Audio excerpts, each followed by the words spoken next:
கர்த்தர் நல்லவர். இன்றைய வேதவசனம் ஏசாயா 45ஆம் அதிகாரம் 4ஆம் வசனம்.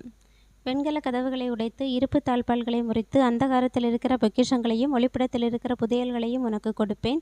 நான் என் தாசனாகிய யாக்கோபின் நிமித்தமும் நான் தெரிந்து கொண்ட இஸ்ரவேலின் நிமித்தமும் நான் உன்னை பெயர் சொல்லி அழைத்து நீ என்னை அறியாதிருந்தும் உனக்கு நாமம் தரித்தேன்.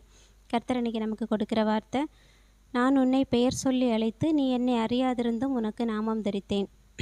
இந்த வசனத்தை படிக்கும்போது நான் உன்னை பெயர் சொல்லி அழைத்து நீ என்னை அறியாதிருந்தும், அப்போ நம்ம அவரை பற்றின அறிவு நமக்கு இல்லாத போதே நம்மளுக்கு அவர் நாமம் தரித்து இவ்வளவு ஆசீர்வாதங்களையும் பெற்றுக்கொள்ளத்தக்க இடத்துல தான் நம்மளை வச்சுருக்கிறாங்க.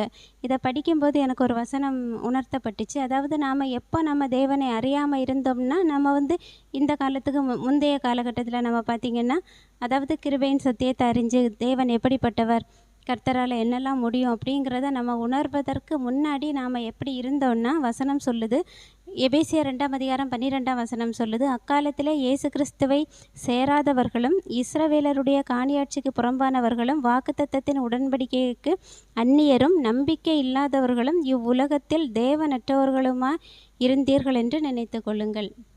நம்ம முன்னாடி நம்மளுடைய வாழ்க்கை இப்படி தான் இருந்துச்சு. ஏன்னா தேவன் இருக்காருங்கிற ஒரு நம்பிக்கை இல்லை, அவருடைய வாக்குத்தத்தம் நம்மளுடைய வாழ்க்கையில் நிறைவேறுங்கிற எண்ணம் கிடையாது. அதாவது தேவன் இல்லாத வாழ்க்கைன்னா ஒரு மேய்ப்பன் இல்லாத மந்தையை போல் ஏனோதானோன்னு நமக்கு தோன்றபடி வாழ்கிறது.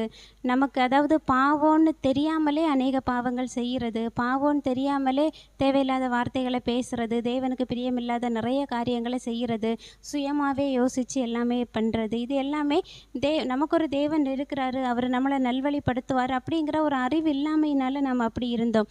ஆனால் இன்றைக்கி கர்த்தர் நமக்கு கொடுத்துருக்கிற வார்த்தை, அந்த வசனத்தை படிச்சிங்கன்னா அவர் அப்பேற்பட்ட ஒரு ஆசீர்வாதத்தை நமக்கு வச்சுருக்கிறாங்க. அப்போ நம்ம தேவனற்றவர்களாக இருக்கும்போதே இந்த ஆசீர்வாதத்திற்கு நம்ம தகுதி உள்ளவர்கள்னால், இப்போ நம்ம தேவனை அறிந்து அவருடைய பிள்ளைகளாக இருக்கும்போது கண்டிப்பாக இந்த ஆசீர்வாதத்தை நாம் சுதந்திரித்து கொள்வோம்.